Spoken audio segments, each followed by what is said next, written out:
ঘটেছে, অর্থাৎ শাসক পালিয়েছে।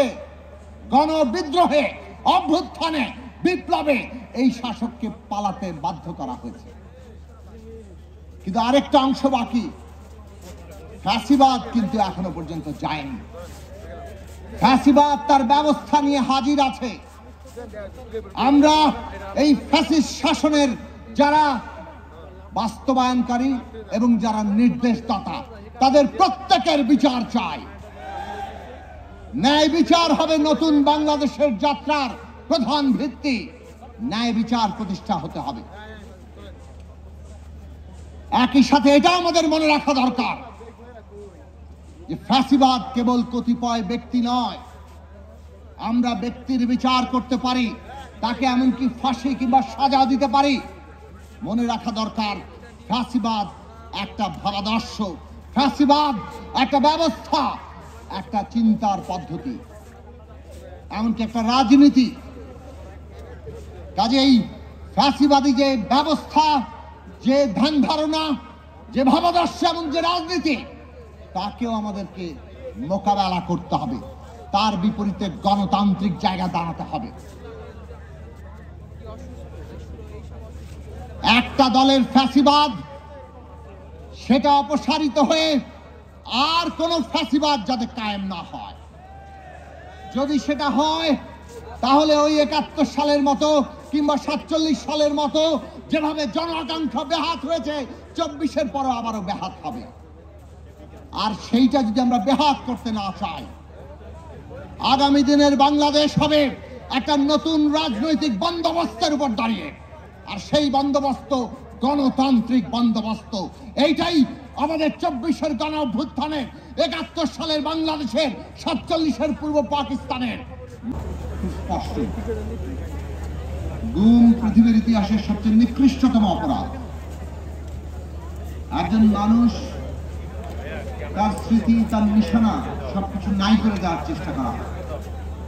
মানুষ স্মৃতি নিয়ে বাঁচে, তার নিশানা নিয়ে বাঁচে। একটা পরিবার তার সন্তানকে গুম করে ফেলা হলো, মানে তার সমস্ত নিশানাকে নাই করে দেওয়া হচ্ছে। সেই পরিবার যে তার জন্য দোয়া করবে তার কবরে কিংবা সমাধিতে, সেই সুযোগটুকু রাখে।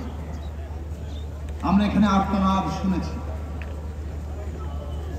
কাজে এই নিকৃষ্টতম অপরাধের বিরুদ্ধে যখন ডাক এসেছে মায়ের দিক থেকে, সেইটা অসাধারণ শক্তি ধারণ করে। আরেকটি খুব গুরুত্বপূর্ণ বিষয় ছিল, ফ্যাসিবাদের বিরুদ্ধে আমরা লড়ছিলাম। মায়ের ডাকের কর্মসূচি হতো, হয়তো তখন এত বড় মানুষ হওয়ার সুযোগ হয়নি। দুর্দণ্ড দাপটের মুখে, গোয়েন্দা সংস্থার তাবে এই মায়ের ডাকের অনুষ্ঠানগুলো হতো। কিন্তু মায়ের ডাকের যে শক্তি, পৃথিবীর বিভিন্ন দেশে যে ফ্যাসিবাদী শাসন হয়েছে, সেইখানে গুম খুন, এইভাবে বিনা বিচারে হত্যা, রাজনৈতিক হত্যা, তার বিরুদ্ধে মায়েদের ডাকে বিশাল ঐক্য তৈরি হয়েছে। একটু একটু করে মানুষের আবেগ, তার দ্রোহ, তার বিদ্রোহ সঞ্চিত হয়েছে এবং সেইখানে এই সঞ্চিত বিদ্রোহ আমরা জুলাই আগস্টে এসে ফেটে পড়তে দেখেছি।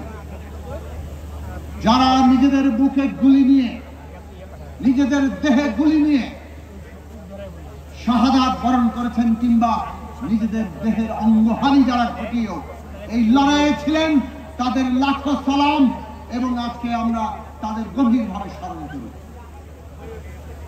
ওই গুম খুন হওয়া যেমন প্রত্যেকটি লড়াকু সৈনিক যারা কোনো না কোনো ভাবে এই ফ্যাসিবাদের বিরুদ্ধে কথা তুলেছিলেন, কিংবা এমনকি অনেকে নিরপরাধ হয়েও কোনো কথা না বলেও গুমের শিকার হয়েছিলেন, তাদেরকে আমরা স্মরণ করি, কারণ তারাই ফ্যাসিস্ট শাসনের এক একটি শাসন। কিন্তু মানুষের যে সমস্ত বিক্ষোভকে এক সূত্রে গেঁথেছিল, আবু সাঈদ থেকে মুগ্ধ হয়ে জুলফিকার শাকিল, হাজারের সদস্যের উপরে যে তরুণরা, ছাত্র, শ্রমিক, কি শিশু, কি অভিভাবক, তারা প্রাণ দিয়েছেন, 50,000-এর উপর আহত, 500-এর উপরে অন্ধ হয়ে গেছে, যাদের অনেকে এখানে উপস্থিত হয়েছেন। এই সবাইকে আজকে আমাদের স্মরণে রাখতে হবে।